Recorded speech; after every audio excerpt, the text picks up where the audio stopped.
Recording live in the Lucky Number 7 Lounge in the basement of Dine Drink Travel World Headquarters.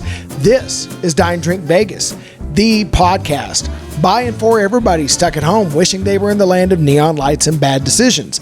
My name is John. I'm your host. I'm also known as the baller on a budget. And in this episode, it is a travel fight.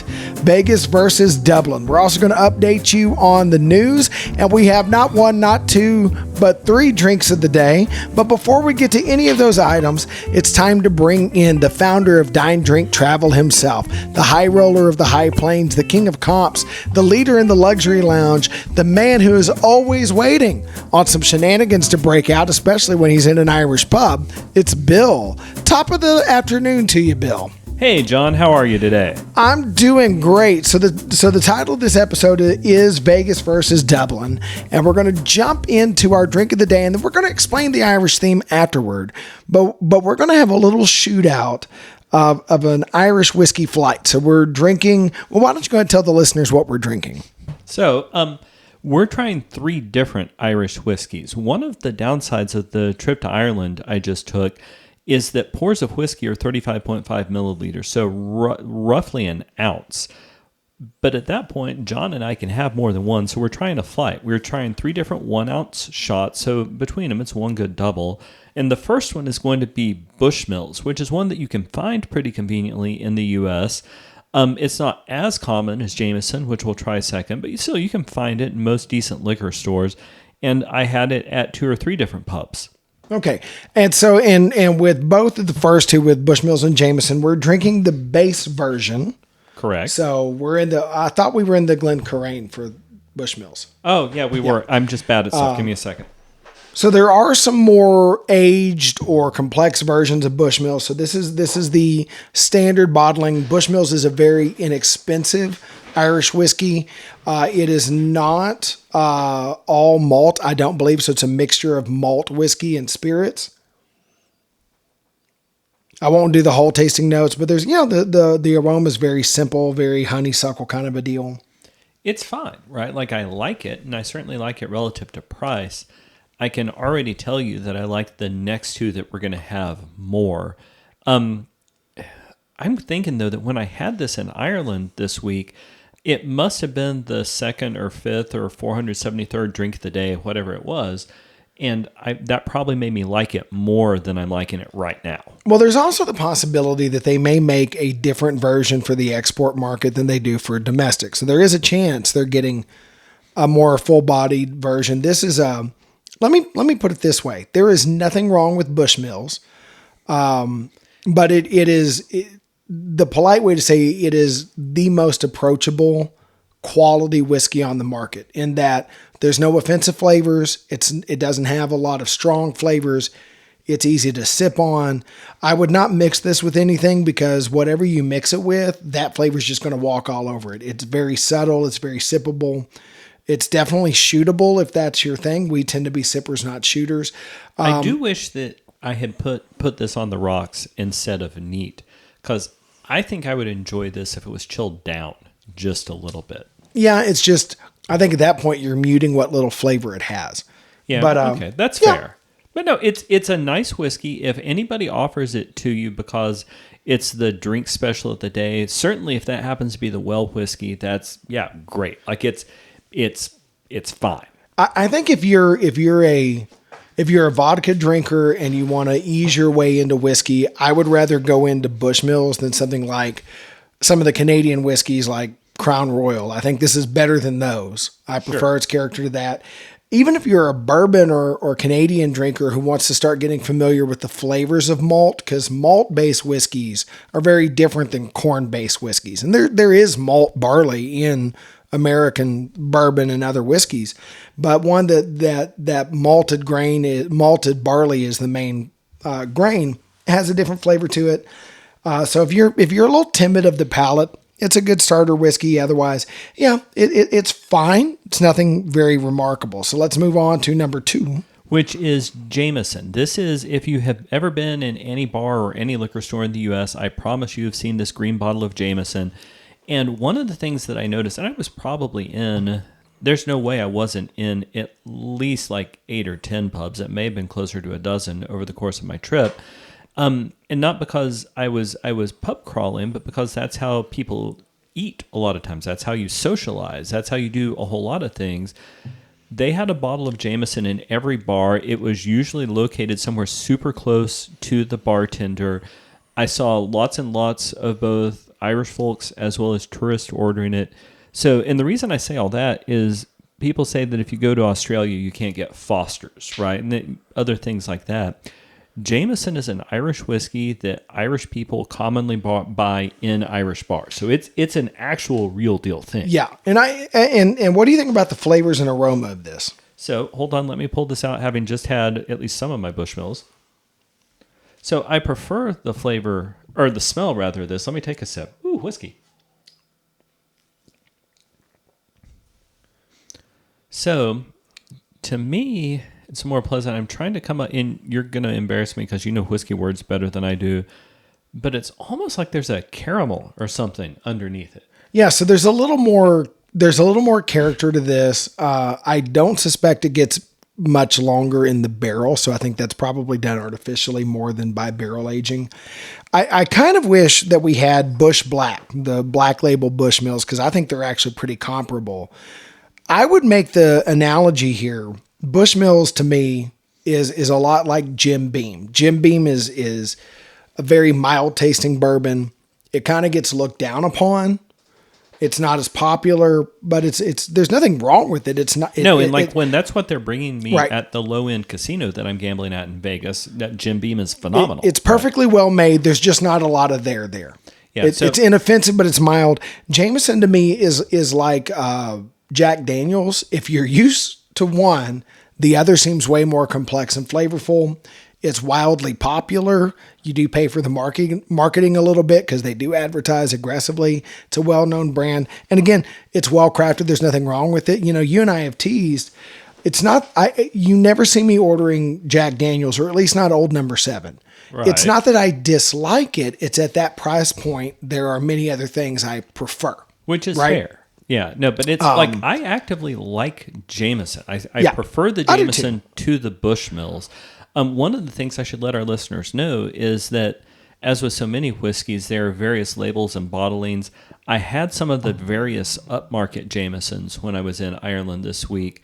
They're even better. Those can be pretty phenomenal, sometimes at a pretty small price premium from the base Jameson. And I will say the same thing's true about Bushmills. Like Bushmills white label, it is just like that Jim Beam white, but if you jump up in the Jim Beam profile and you go to the Devil's Cut or the Black Label or the, same thing that we're drinking the base version of these two particular spirits. There are better versions of both of these recipes. You can get better bottlings, and neither one is very expensive, which is nice. No, it is nice. So let's go to a bottle which is significantly, and listeners, we haven't slammed all of those shots. I'm sure it'll happen by the end of this episode. Yeah, we're sipping slow. Yeah, we're sipping slow because we want to be able to tell you what each tastes like. Let's move to the Redbreast 12, which is an aged product. And I bought this in the duty-free store before I came home. Yeah, this is this is full malt flavor. There's no neutral grain spirit blended in here. I don't think. Maybe I'm wrong about that, but it tastes like a full malt. I taste vanilla in there. Mm-hmm. So it's 12 years in the barrel. Now, on an American whiskey, 12 years in the barrel can border on too much. Mm-hmm. But that's because in America, we use brand new, first-time use charred white oak. Irish and Scottish distillers will use a wide range of barrels, but normally it's their second fill. So some distilleries use bourbon barrels that have already been used once, so the intensity of the aging is lower. Also, the climate in Ireland and Scotland is way more mild. So 12 years of aging, there's less soaking in and out of the wood. And I will say I love Weller 12, but for a bourbon, made somewhere in the south of the U.S. where it's hot, in a first-time oak barrel, 12 years is the absolute outside limit of how long I want it to age, right? Like anything past that for an American bourbon made in American oak barrels, that's too much. But this stuff is exceptionally smooth, and it should be because it was more expensive. I paid 58 euros for it in the duty-free store. I actually saw a bottle of Redbreast 12 a couple of days ago, I was like the day after I got home, I was traveling to another town here in Texas, and it was 70 something. I want to say it was like $75, $78 there. So it's not a cheap bottle, but it's also not obscenely expensive, right? Like it's not like you're going on a hunt for the magical unicorn, which is Pappy Van Winkle or something. No, and what I appreciate about this, because I Googled, because I was sitting there going, okay, because as I was saying that distillers in the British Isles use they source barrels from all over the place. Some use whiskey barrels, some use wine barrels from the continent. It turns out, and this explains what I'm tasting, Redbreast, they do part of the aging in a bourbon barrel, so that's where you're getting that vanilla. That's from the toasted American oak, and it's more gentle than in a bourbon because the barrel's already been used and we're in a colder climate. But then they finish it off in sherry casks, so you pick up some fruitiness and some wine. So it's kind of nice, like you get that malt expression, but then you get a hint of what we tend to love, the smoky vanilla that we love in American whiskeys, and you get a hint of almost a brandy flavor from the sherry cask. So you get a really well-rounded whiskey. Now, very few Irish distilleries use peat in their drying process, so there's none of that earthy medicinal smokiness that you get in a peated whiskey, but there is a hint of smoke and vanilla from the American barrel, and then there's that fruitiness from the sherry barrel. So, it really is lovely. Yeah, one last question before we move on and talk about the Irish pubs in Ireland versus the Irish pubs in Vegas. It seems to me like if you're relying on other people's barrels for your second use barrels, that gives you a real risk, because if you'd essentially have to buy the barrels made from the exact same whiskey every time, because let's say that you were aging for a while in Maker's Mark barrels and Maker's Mark quits selling them to you or runs out, or there's a rickhouse fire or whatever, and you've got to use somebody else's barrels, so maybe you use Buffalo Trace barrels. That's going to change the complexion of your product, right? Yes, it can. And so I want to look up, I was hoping your question would take longer because I'm actually... I'm wordy. I can use more words if that's going to help. No, because what I wanted to look up is that Redbreast is owned by a company called Pernod Ricard. That does not sound Irish. That sounds kind of French. And let's get into the brands that they own, because this gets into your question. And they always age check on these things. All right, let's do that. And I want to see their brands, because I can pretty well tell you where they're doing this. And by the way, they also own Jameson. And they own a number of Scotch producers. So the way that they're doing this is they control their sourcing because they own wineries and distilleries. Okay. So looking through there, I'm trying to see, they own Rabbit Hole, which is an American bourbon producer. I've got some in my closet. Smooth Rambler. Now, all of those, I think, are contract made by SPG out of Indiana, JP Weiser. So they own several bourbon brands. So they're going to control their barrel sourcing from those. By the way, they also own some Canadian brands, so they're going to also be able to control the aging, because Canadian distillers do the exact same thing. They buy used barrels from bourbon producers, and it's very rare to have a Canadian whiskey in a brand new barrel. They don't tend to do that. So that is part of that is global conglomerates.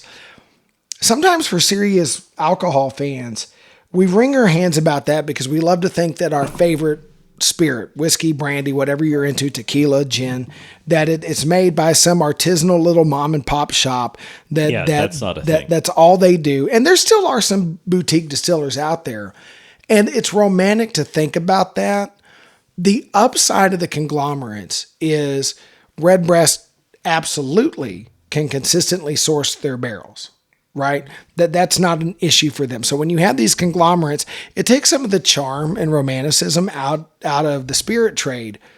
But in exchange, you get consistency and you get easy access to international markets. So, So I'm going to say that on my world whiskey rankings, I still prefer an American bourbon, and particularly a wheated bourbon, because that I enjoy just the hint of sweetness without being an actual sweet drink, right? Like I don't want to drink a lot of sugar or really any. But after that, I like Irishes. And after the Irishes, probably the occasional Canadian product, if I must. And then somewhere several levels below the basement is Scotch. But that's just because I don't like the flavor of peat at all. So I love how smooth and soft this is. I want to push back on you because several years ago, when you were first exploring whiskeys, I bought you a bottle of Glenmorangie from Scotland. Mm-hmm. And at the time, you did not enjoy it. Correct. I believe you eventually drank that bottle. Yeah, but they're not peated either. And I would argue that the flavor profile of Redbreast 12 is pretty similar to Glenmorangie 10. And so there are scotches that are not peated. They don't have that medicinal earthy smoke. They may have barrel smoke, but they're not going to have that funk that either you love or you hate. I happen to love it. I like scotches that'll blow your head off with it. Nope. But I would argue there are some scotches that I think you would enjoy. Most of the Jura line, I think you would also enjoy. So because they other than Superstition, they don't use peat either. So there are some scotches that are very similar to these Irish whiskeys. I think there's room in your whiskey universe for more than you think. You know, I just got my first AARP membership card in the mail today. And that makes me think that I'm officially going to get off my lawn territory and I'm going to go with the things I know I like. And I know I like the Irish. Also, I may be having occasion to go to Ireland quite a bit over the next 4 years or so.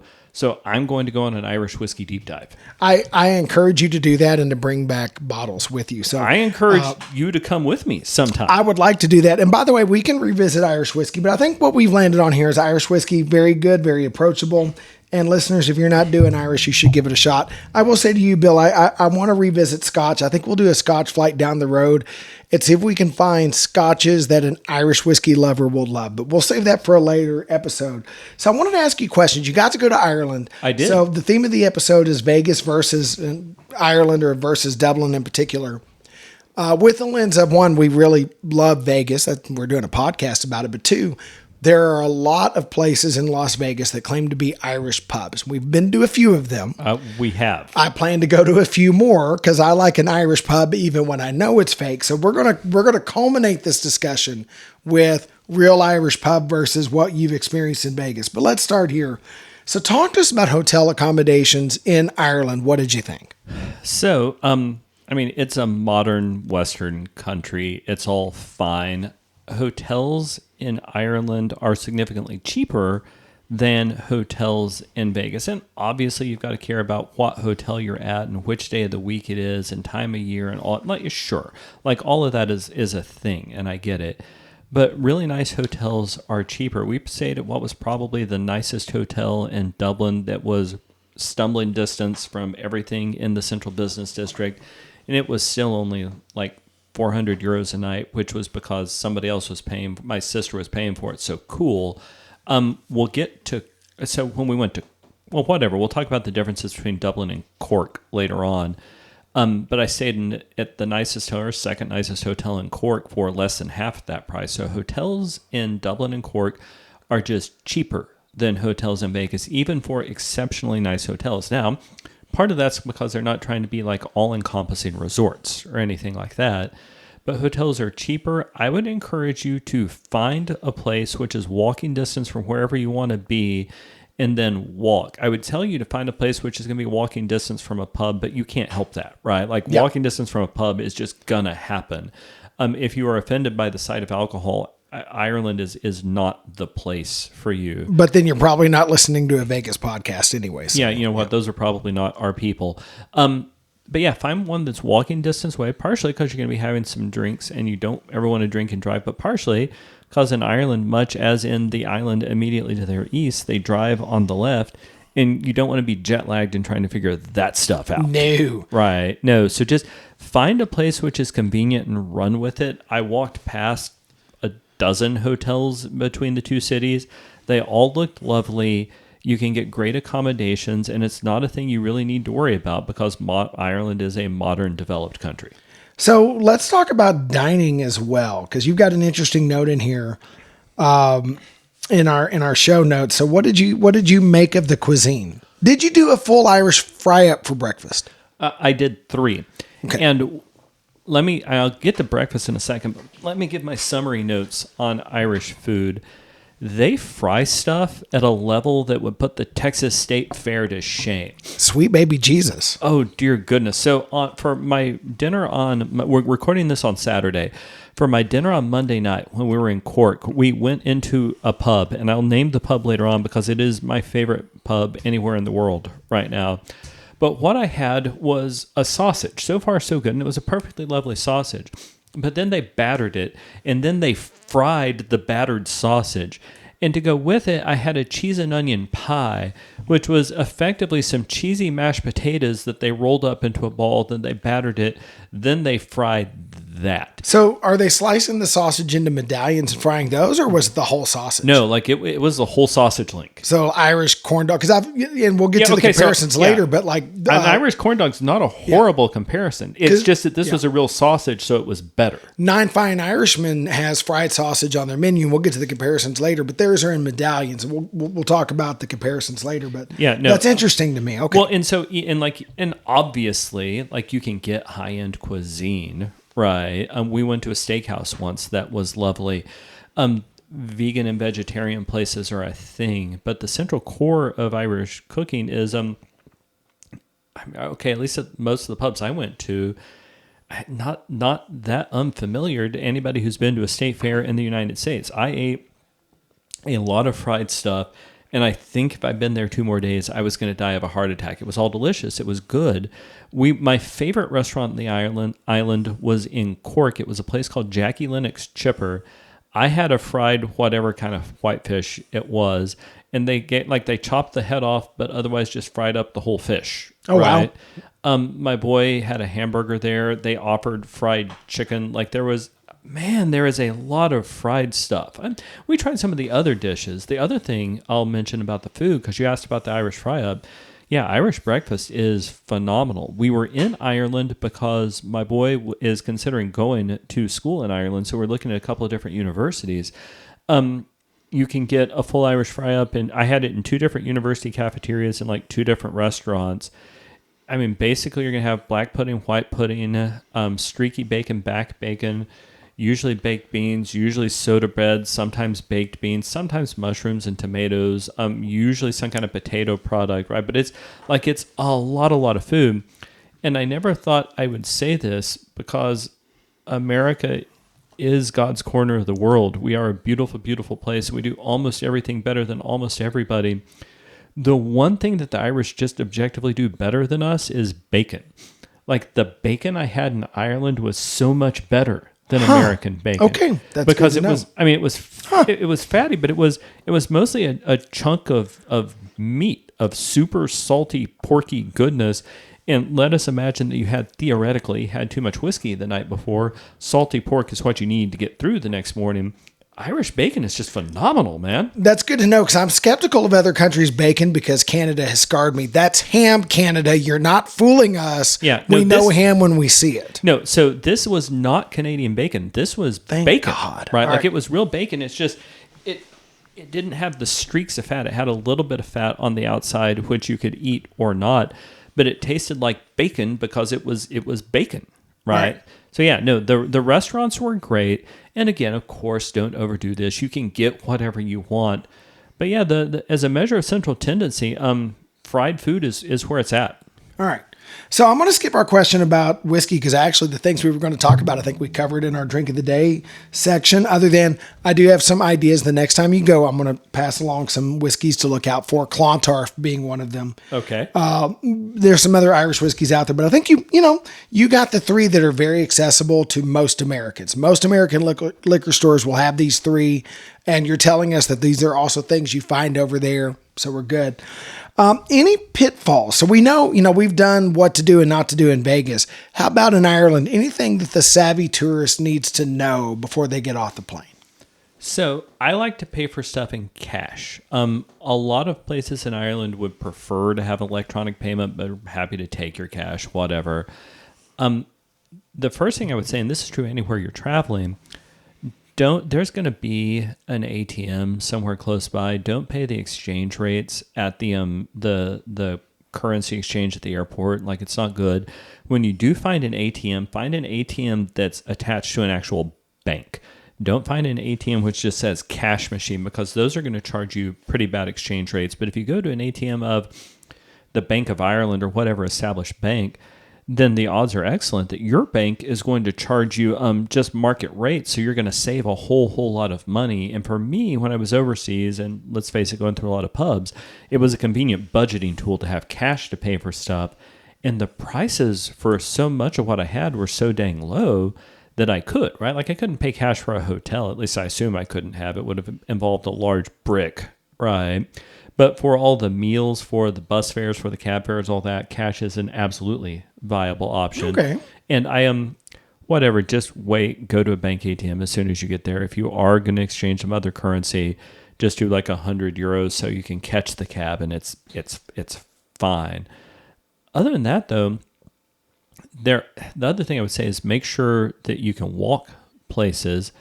There really aren't many tourist pitfalls. Like, there wasn't anything I was scared of. At one point, my 18-year-old went on walkabout and went into a pub, and it was fine. And I wasn't worried about how that was going to work out. No, it was a safer and more comfortable place to me than a vacation in Vegas or something like that. And I'm looking at the time. We're going to have to boogie on some of these, but I do want to get there. So, you hit 2 towns because you were there with your child looking at colleges. So Dublin and Cork, real quick. Well, if somebody wants to visit Ireland and they only have time to do one of those towns, what do you think? So both can feature an excellent pub crawl. Cork is cheaper. I also think Cork is prettier, and Cork is way more laid back. Now, Dublin is sometimes easier to get to. There's a huge bar district right in central Dublin, and Dublin is the center of mass for the country, right? So if you're going to make one trip to the country ever, I would probably go to Dublin because it's the center of the country. Just know that the pub experience there in the middle of town can get changed because of the hordes of marauding tourists. Like, we saw some people who had to have been British wearing giant puffy leprechaun hats, walking up and down bars and having way too much fun. That sort of stuff fundamentally doesn't happen in Cork. Dublin is a more international city. Cork is a much more Irish city.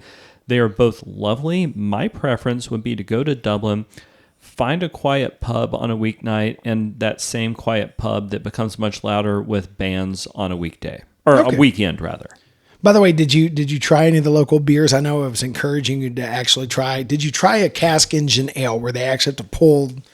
So I had a couple of sips of somebody else's Guinness. Turns out I still I don't like stout, right? Like, I don't. You're wrong, but we're still friends. It's cool. You know what? You're drinking my whiskey, so therefore I'm right enough until you finish that. Oh, you're correct. Glass. Yes, sir. Yeah. Yeah. Okay, I hear fair. you. Yeah. Yeah. Right. No. I retract my comment. My sister tried Beamish, which is a stout made in Cork. She said that she couldn't distinguish it from Guinness. I would say that Beamish and Guinness are very similar. Murphy's is my favorite of the 3. Okay, fair. And I didn't try that. I did have a Harp lager. It was delightful, but I wanted to try whiskey. So whiskey is most of what I had. Okay, that's fair enough. So let's get to the big question. Real Irish pub versus Vegas. And let's narrow our there's a lot, but Re-Raw and Nine Fine Irishmen are the ones that I think we've both gravitated towards. Re-Raw being in Mandalay Bay, Nine Fine Irishmen being in New York, New York. What do you think? The real thing versus the holodeck in Vegas? So I want to break this down into individual things because the whole overall experience is a very different thing, but there are parts that are similar. So I'll start with the decor, and the decor at both of those places, yeah, it works, right? Like, they look like Irish pubs. I know in the case of Re-Raw, I think that's because they took the bar out of a pub. Quite somewhere. Literally, yeah. Yes. Like all the furniture, and yeah, they carted that over. Yeah, so both of those places look like Irish pubs, with the exception of, in the case of Nine Fine Irishmen, you're going to look out and you're going to see the casino floor on the New York, New York, and that sort of stuff's not going to happen. Oh, yeah. But no, they both absolutely look like Irish pubs. Like, the feel is correct. Okay. How about food? So that's one of the things which surprised me. It turns out that bar food is bar food, And the menus that the Irish pubs in Vegas have are absolutely authentic. Now, the Vegas prices are inflated, but it turns out people at Irish pubs order chicken wings and hamburgers and such, or fried balls of mashed potatoes, or fried Irish sausages, or whatever. Shepherd's pie. And yeah. I will say, I haven't had your experience. I haven't been to Ireland. Between the two in Vegas that we've really drilled down on, I think the food at Re-Rob beats the food at Nine Fine Irishman. Not that Nine Fine Irishman is bad at all. I wouldn't tell people not to go there. Between the two, I prefer Re-Rob. They're both great. Yeah, no, they are both great. But the food, awfully similar, just allowing for the fact that it's going to cost more in Vegas, but that's because stuff in Vegas does cost more. And how about beverages? Because, that's a thing we do on this podcast. You drink, John? I'm actually kind of offended. I didn't know that was a thing you did. So every Irish pub I went into had a virtually infinite selection of whiskeys, right? Like there were a lot of whiskeys. Like I'm shocked that the bartenders generally had a pretty good knowledge of their whiskeys, because there were a lot. But there would be a whole lot of Irish whiskeys, a fair number of scotches, usually 6 to 8 American bourbons, 3 bottles of vodka, 2 tequilas. Like the center of gravity was Irish whiskeys. They obviously all had beers, but oddly, not that many. Most of the pubs I remember seeing a pull that would have 5 or 6 beers. And I'm sure, Carlsberg, Harp, and Guinness were everywhere. They were also, with love to my brother-in-law, who I hope is looking down from heaven and listening to this, they had Coors Light freaking everywhere. That kind of blows my mind. Yeah, there are better choices. Y'all don't go to Vegas and get Coors Light. Just don't do it. I'm just going to say, of all the things our country has exported, and I love my nation. But Coors Light? World, I am sorry about light beer. Yeah, no, we apologize on behalf of 330 million Americans. In terms of drink service, though, the thing which was most different, an Irish whiskey pour every place. It was so consistent, it had to have been regulated by law. Like, I don't know that it was regulated by law, but it was so consistent, I can't imagine any other answer. A pour of whiskey is 35.5 milliliters, which is just about an ounce. Normally, a pour in the United States is going to be an ounce and a half. Now, some places it's an ounce, some places it's 2 ounces, but the pours of whiskey were decidedly shorter than the pours of whiskey in the United States, although the prices weren't cheap, but the prices struck me as fairly reasonable. I'd have to go back and do the math to see on what's a better value per unit. By the way, since this is a Vegas podcast, I will take this opportunity. You were talking about different pour sizes. Sometimes visitors to Vegas get upset because if you order your whiskey on the rocks, you'll see a rocks upcharge. What? But let me explain why. You're not paying for the ice. In most Vegas bars, if you order a shot or a neat pour, it is 1.5 ounces. If you order a rocks pour, it is 2 or 2.5 ounces, depending on the bar, usually 2. The reason you're upcharged is you're getting more whiskey. They're not charging you for the ice. You're getting a bigger pour. I think that's worth. So I know we're talking about Ireland, but this is a Vegas podcast. So before anybody gets mad, they charged me for ice. There's a rocks charge. No, you're paying because when you order on the rocks in Vegas, at least, you get a bigger pour. That is really, really good to know. And I had no idea. So they were delighted to serve it neat or on the rocks. That was always a question. And there wasn't a strong preference one way or the other, right? Well, presumably because they're measuring it either way, right? Yeah, no, they're measuring it either way, but it wasn't like there wasn't any whiskey snobbery about how you should do it. They were delighted to serve it either way. As it should be. I can't stand the gatekeepers in whiskey. If you like your whiskey chilled, chill it. If you like it on the rocks, drink it on the rocks. It's going in your mouth. Quit letting, I know what I like, but I'm not going to tell the person drinking next to me how to drink their whiskey. It's your whiskey. Absolutely. So can I talk for just a second about what I saw as the biggest difference between Irish pubs and Ireland? Yes, please do, because I think that's important. So to me, the biggest difference between Irish pubs in Ireland versus Irish pubs in Vegas was the fellow patrons. in Ireland, a pub is a place that you go to relax and hang out. Like several of them literally had like a stack of board games, right? Like that wasn't some affectation for tourists. Like you could just play checkers or whatever. So like an American coffee shop. Very much like an American coffee shop and a place that you might linger. It was a place you would have dinner. Like there was, so 18 is drinking age there, but there was no awkwardness about having kids there. The patron set was different, even when we were in college bars, right? Like the patron set was different. I will talk on the next point about one guy who had been overserved, but still there weren't as many angry drunk people in Ireland as I would sometimes see at the bars in Vegas. And the fellow patrons were way chattier. Y'all, and John will understand why this is funny. I felt like talking to strangers in Irish pubs, and I don't talk to strangers. No, you do not. No, because stranger danger. Like I got that lesson in 1979, and I haven't gotten over it since then. But the patrons are so much more pleasant and relaxed. If you walk up and start a conversation with somebody at a pub in Vegas, like most of the time, that's going to be super weird. And that's I like it. It's fine. Whatever. Like people would go table to table just chatting at a couple of the pubs I went to. That sounds lovely. It was a very different thing. I will say that, listeners, and we don't generally put our faces out there, and if you saw us, you would know why. But we have faces made for radio. When we go to Vegas, if you ever want to meet up with us somewhere, I would encourage you when you meet us, and you sit at the bar with us, sit on my side because I'll talk to you. Bill will be awkward and weird because it's what Bill does. And eventually we'll draw him into the conversation because he's a lovely man who has a lot to say.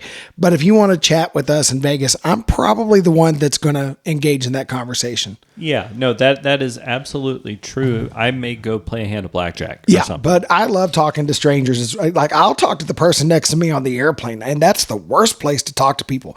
The only place I will not talk to you, if I'm at a urinal, I am not trying to make a friend. Yeah, there are rules. Yes. I'm glad that even you have that boundary. Yeah, John. I am not that extroverted, but I do love talking to strangers in bars. So you've got several stories listed here. We've only got time for one. We can come back in future episodes because we'll gnaw on this bone for a while. You want to give us one parting short story, and then we're going to move on to Vegas news because we have people that listen to us for Vegas. And we will get to that in a second. But no, I'm going to talk about the best pub in Ireland for a second. There are some sub stories, and you know what? We've got 2 minutes here. The best pub in Ireland is a place in Cork on Washington Street called Alibi. I mean, it's just this lovely, friendly, cozy space. And at Alibi, we met a guy named Danny. Danny is, 35, 40 years old. He'd been drinking for a while, and he was chatty. At some point, my sister goes up to the bar. He felt like chatting with her, and it wasn't inappropriate or weird. He was just chatting. Then he came over to the table to chat with us. His friends tried to pull him off of our table. But just this archetype of the affable drunk, like Danny was a lot of fun, and Alibi was an amazing bar. That's where we got our fried sausages and our cheese and onion pie and all that. They had the board games, and again, I can't stress this enough, I talked to strangers, and our bill at the end of the night was pleasantly low. Like 3 of us eating and drinking for a while. I still don't think we got to 50 euros. So if you go to Ireland, go to Cork, and 50 euros would be what, $54, something like that? Yeah, somewhere 54, 60, somewhere in that range. No, it's not 60. It's whatever. Go to Cork, go to Washington Street, go to a place called Alibi, because it was delightful. And to me, that is the heart of what the Irish pub experience is. By the way, curiosity got the best of me. And at today's rate, $54.18 American. So you were spot on. Yeah, Bill, no, it turns out I've done this week. Yeah. Well, and when it comes to international trade and mathing, you tend to beat me at those things anyway. So you were spot on, sir. All right, let's jump into some Vegas news. Our first 3 stories come from Scott at Vital Vegas. By the way, if you don't follow him on social media, you absolutely should, at Vital Vegas on Twitter. His podcast is also good, but don't quit listening to ours, and we publish more often. All right, story number 1. Scott says that the Rio is cutting 3 director-level executives due to overstaffing, but as it turns out, all 3 are holdovers from Caesar. Sounds like the new ownership wants to exorcise some demons of the past. We talked about this a couple episodes. Are you still not very excited about Rio until there's better access to the Strip? Yeah, I mean, like the Rio's fine. Part of the reason I go to Vegas is so I can go places besides just the one hotel, and I want to do it on foot. And there's not a lot of places you can get to on foot from the Rio. Okay, fair. So another story from Vital Vegas. He also reports that there are new signs all along the Fremont Street experience reminding visitors that the street performers do not work for the experience, nor can they demand payment, because there's been a lot of complaints. Not only that people pose with somebody that's performing and then they're told they have to pay an exorbitant fee instead of a relatively minor tip. Some of these performers have allegedly been photobombing tourists who weren't trying to get the showgirls or the fake cops or whoever, the nun and pasties in the picture, but they inserted themselves into the picture and then acted like they were entitled to something. So you can now just point at the sign and walk away. Yeah, I would have walked away anyway. Now, I would say that if you ask to pose for a photo with somebody, I would ask what an appropriate tip is before you do that sort of thing. Absolutely. Say, hey, I'd love a picture with you. What's a reasonable tip? And if you don't like their number, counter. And if y'all can't agree, walk away. Yeah, no, absolutely. Yeah. And I would say if you're going to stop and enjoy the musical performance for a while, then sure, throw $5 in the guitar case. But yeah, don't let somebody extort you. Just keep walking. Yeah, and especially the S&M girls that like to just randomly whip dudes walking down the street. Like, no, sweetie, I'm not tipping you after you hit me with a whip. Like, nah, you're not getting my money that way. That's not a thing. I'm not down like that. Some people are. Good for you, but yeah, not me. No. Okay, and one more from Vital Vegas. So Mandalay Bay is apparently going to either refurbish or build a brand new venue to bring in a Bob Marley themed. I don't know if it's going to be a tribute show or if it's going to be one of these hologram shows where we get virtual Bob and recordings of Bob, or if we get a Bob sound-alike. But we're going to get a Bob Marley show at Mandalay Bay. So, Bill, are you ready to get your reggae on, or is this not a show that's in your wheelhouse? Not in my wheelhouse. If that's where the group is going, cool, happy to do it. It is probably not where I go for my first stop. Yeah, I think I really do like Bob Marley's music. I'm not a huge fan. I can't say I know the catalog. Definitely all the big hits. Anything on that Greatest Hits album, like many children of the 90s, that was in rotation in my CD changer. I think I'm pretty stoked about that. I think I go. Speaking of Bob Marley and all things Bob Marley related, multiple sources have reported that Smoke and Mirrors, now I put an asterisk there and I'll explain why, the first marijuana consumption lounge is opening. They say it's on the Strip. It's not. It's about a half mile from the Strip. It's opened its doors. I doubt this really excites either one of us. However, it does raise the question, is there a chance with these lounges popping up, maybe the Strip will smell less like Willie Nelson's tour bus because people have a place to go? I certainly hope so. Like, I don't like walking through casinos or just up and down the street and being forced to walk through the thick walls of the marijuana smoke. The other thing, it makes no sense. So I actually understand the choice the state of Nevada made to legalize weed. Cool, right? Like, and that makes sense. But it makes no sense to legalize weed and not have some sort of smoking lounge where people can enjoy the product. So it's not a place I'm going to go. My employment's not going to permit that sort of thing. However, it makes sense to me that that's a thing they would do. And I would love to not get so much of the secondhand smoke. Yeah, although a lot of the pot you smell on the Strip or especially on Fremont Street isn't actually pot because you have the fake dispensary selling basically grandma's oregano. Whatever. I don't want to smell it. Yeah, I agree. So I think this is a good deal. It's not only a great deal for people who wish to consume, because you and I tend to be a little bit libertarian on this issue. Whether or not we're consuming, we're cool that other people are. Yeah, whatever. I do like the idea of I'm not going to walk away smelling like Snoop Dogg's security guy all night long. Absolutely. So yeah, that's kind of nice. The Reporter Journal, or whatever they're calling their fish wrap out there in Vegas, has said that the last vestiges of McCarran Airport signs are gone, and the conversion to the Harry Reid Airport is complete. Do you have any thoughts on that? It's going to be another 5 years before I quit calling it McCarran, not because I don't respect former Majority Leader Reid. I do. whatever. It was McCarran for the first decade and a half that I flew to Vegas.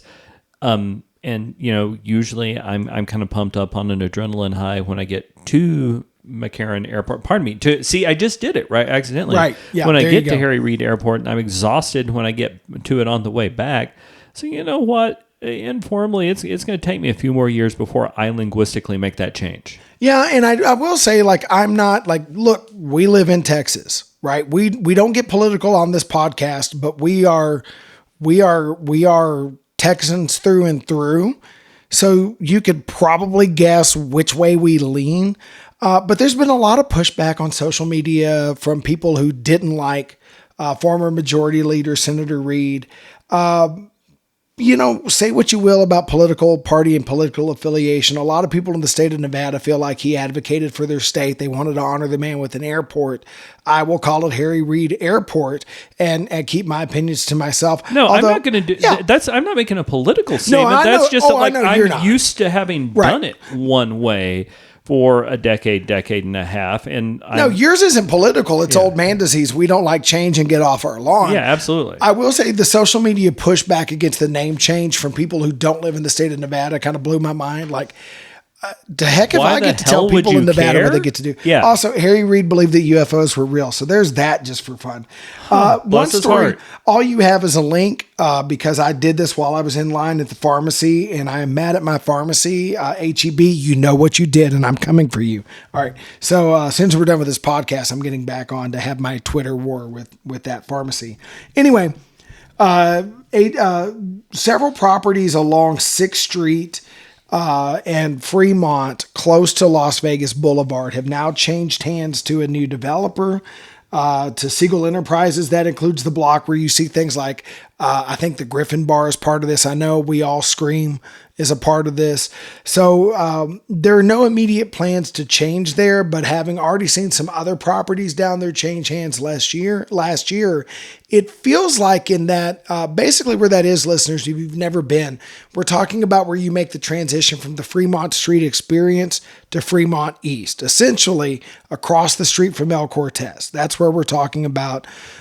These properties are a block up from that, but still out of the Fremont Street experience. The ones that sold back in October were directly across, closer down to El Cortez. It feels like there's another shoe to drop here. I think we're about to see a sea change in Fremont East. What do you think, Bill? So I prefer the Strip, and I will always prefer the Strip, but I increasingly like the Fremont Street area because it's just such a different experience. And you can't really be a Vegas aficionado if you don't know both of the spaces. I'm excited to see more development downtown. I am too, and I really like these areas. I'm working on a run sheet right now because I'm going to flip some stories around. But while we're talking about downtown, it was announced that Spandex Nation will be resuming performances on the Fremont Street experience. All right, wait. So is Spandex Nation just like all those inappropriately dressed grandmas? Like, what in the name of bacon, like delicious Irish bacon, what is Spandex Nation? I'm so glad you asked. So when you go to the Fremont Street experience and occasionally the Carnival Court Bar over by the Link and Flamingo in that area, Spandex Nation is one of the big 80s rock and occasionally early 90s rock cover bands, and is exactly what you think. They do the big poofy hair and the spandex outfits and big old guitar solos. They're often compared with another band that frequently plays down there, which is Alter Ego. So essentially, these are the bands, because let's be honest, Generation X, we are now the generation that has the discernible discretionary income, where what everything is aimed at. There's a reason you hear Pearl Jam at the grocery store now, right?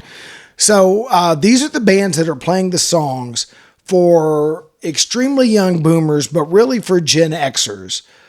To keep us partying out there on the Fremont Street experience. I've seen this band several times live, just out on the experience. Most of you, if you've been, you probably have. You just didn't pay attention to who you were listening to. I think this is great news. They're a lot of fun. Their guitar players are very good. The singer's pretty darn good. They do a wide range of 80s music. They're a lot of fun. You got to check them out. So they're going to be back on the Fremont Street Experience in April. They've been off there for a while. I'm not sure why, but they're coming back. And for a lot of us who love Fremont Street, this is big news. That is fantastic. Cool. Yeah, if you're over 45 and you like Fremont Street, you want to hear these guys play. Outstanding. What else we have, John? Okay, so we're going to move on to some more tangible news. So here's one for you from marketing point of view. According to @Vegas on Twitter, they're finally getting rid of that stupid Dorito wrapper around the Luxor pyramid. So it's not a giant four-sided Dorito. Yeah, I guess on my list of weird stuff in Vegas, that was just so far down the list that, it never stood out to me. Yeah, I mean, maybe if you are getting all that Frito-Lay money to turn your property into a giant Dorito, quit raising the friggin' resort fees. Didn't Frito-Lay, PepsiCo pay for that? Right, anyway. No, that was dumb. Okay, so some serious news here. uslakes.info says Lake Mead is up to 1,076 feet. That's higher than it ever was last year. And reading around a few other websites, National Weather Service and other places, they're crediting that to the atmospheric rivers that have come through the West Coast over the winter, dumping a whole lot of rainwater into the valley. And this is a big deal, the reason Lake Mead started to rebound last year was they had higher than average snowfall on the western slope. They don't expect higher than average this year, but they are expecting to hit at least average. National Weather Service says that they're getting there, and April 1st is that cutoff date. So there's a good chance that lake levels continue to rise at least until early summer, because there's wet conditions in Southern California, so that decreases demand. And we've had more water pouring in to the river basin. So it looks like the Colorado River is going to, and Lake Mead are going to survive a few more years. Yeah. So, and that's huge for Vegas because that is absolutely their lifeline. And they've still got a huge need to conserve water, but that's great. I will say one of the things which stood out to me when we were on our trip to Ireland, absolutely no need to conserve water. I cannot tell you how, like they have extra, knock yourself out. Y'all, when you're in Vegas, please be considerate because that lake, that water is the absolutely vital lifeline of the town. And they've got a respite and fantastic. And that buys Vegas a few extra years, but it's still not forever. Okay. And then the last story, and there's really no news to report other than The Athletic says that the A's are looking to extend their current lease in Oakland, although fans seem to not be too happy about that. So, Bill, do you have anything to add to that? I know we've beaten this story like a dead horse. Well, that's because it's one of the central stories in Vegas. And I guess the only thing I would say, I am shocked at how incompetent John Fisher and his ownership group are, right? This is just absolutely nuts that there's not really a plan. Yeah, it's almost like Jerry Jones is a silent partner in all of this. Okay, so let's move on. So we both have trips coming up. We're going to have to record one more time. The next time you hear a podcast, I will be in Vegas. We will record that before I leave. You'll be in Vegas a day after I arrive. I don't know that our paths will cross necessarily. Because your friends won't let you go to a steakhouse. They're not wanting to do steak, but we have a very different trip planned. So I'm staying at the Link. So we're going to have some reports on some Link-related things. There may be a chance that I drag my friends to Flavortown because I've never been to one of Guy Fieri's restaurants. And sooner or later, you got to dance with the devil. By the way, why do we hate the man? Because he's got frosted tips, right? I don't know. I don't know. Right. A lot of people hate the guy. Whatever. But that's our trip is definitely going to be middle-aged men pretending we're 20 again. How about yours? I don't understand how you've got a group of dudes going to Vegas and they won't go eat at a steakhouse. So I'm going with a couple of friends of mine. I am spending a couple of nights at the Flamingo because I've never been there because it's free. While I'm there, I am certain I go to eat at Bugsy and Meyer because I owe that restaurant a second trip. I also have been itching to check out the Fontainebleau. So I'm going to spend one night there, and I suspect we wind up doing a whole episode of this podcast just on the Fontainebleau, and I don't know that I don't go to a different steakhouse every night because God bless Vegas steakhouses. Okay, well, I think that's a good plan, and I'm at Link, you're at Flamingo. I'm sure our paths will cross. Maybe we'll go buffet together for breakfast one morning. Anyway, Thank you so much for listening. We appreciate your time. There's a lot of podcasts out there, but you took the time to listen to ours. And if you like what we're doing, Bill, where can they find us? You can find us at Dine Drink Travel on Instagram, on Twitter. You can also find us on Threads and obviously on Facebook. You can also find us on YouTube at Dine Drink Travel or at Dine Drink Vegas. And you can find me at Dine Drink John on Twitter. I'm happy to talk to you, even though Bill's an introvert. We're so glad you took the time to listen to us. If you enjoy what we're doing, please share with a Vegas loving friend. And until next time, happy travels.